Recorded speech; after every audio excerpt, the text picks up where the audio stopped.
You've got to watch that auction in West Guildford.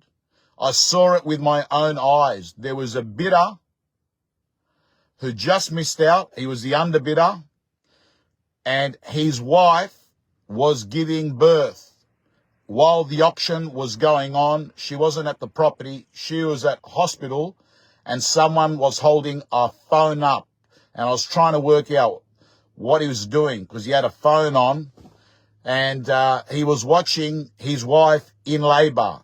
He then showed me the phone. I saw it with my own eyes. Never seen that ever before. A bidder chose to be at the auction and not at the baby birth.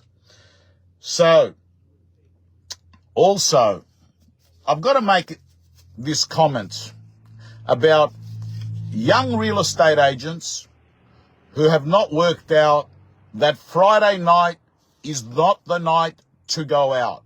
If you are in real estate, go home on a Friday. Go to sleep on a Friday. Go to bed early on a Friday. You're going to see a lot of buyers, and you're going to see a lot of sellers, and you're going to see a lot of people in your community on a Saturday. You're going to run into hundreds of people. Saturday is your state of origin. But you know what?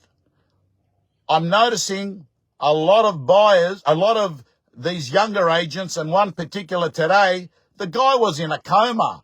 I said to him, mate, bloody smile. He's got the Baroccas sitting in his top pocket there, right? He's had 6 or 7 of them. They're not going to make a difference. Like, honestly, if you've got smashed, if you've been sleep deprived, if you're dehydrated, if you've got a hangover, Baroccas aren't going to do much, man. It's more placebo than anything. You need to not drink and not actually have a late night on a Friday night. End of story. The next thing I want to talk about is this tendency of some real estate companies that accept low bids when you've only got 1 or 2 people registered at an auction.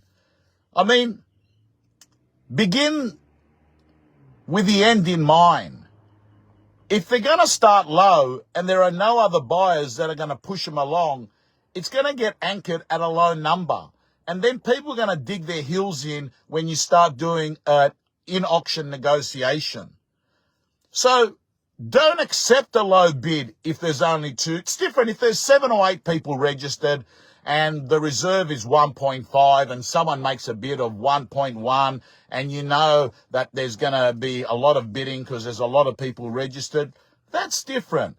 But if you're talking about a property that's going to be a grind, a good auctioneer should not be taking a low bid because all you're doing is undermining the credibility of the vendor's property. End of story.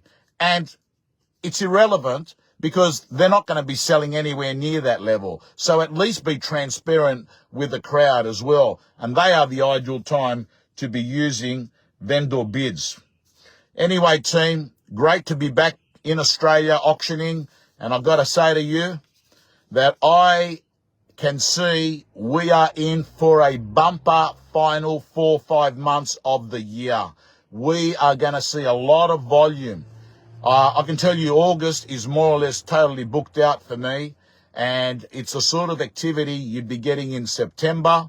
I think there's going to be a lot of stock on the market, and if there's a sign today of the results, there are buyers out there. There is going to be a lot more stock coming on, but so I do think that the absorption rate's going to change. At the moment, with the amount of buyers out there, the demand-supply equation is pretty equal. But I have a funny feeling come spring, it might favour the buyers a little bit.